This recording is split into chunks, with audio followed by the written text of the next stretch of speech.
All right, we're all used to the heartache of, you know, your drop-in nuts or slide-in nuts. They're not in the right place.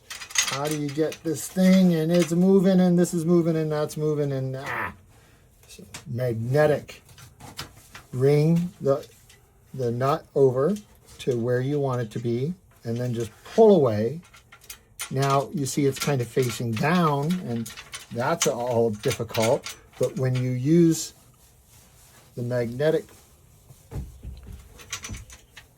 and then bring this here, you can see under here, right? Like look under here, it's offset. If you didn't have a magnetic screwdriver here, you would have a real problem. But because it's magnetic, it just pulls it up into place.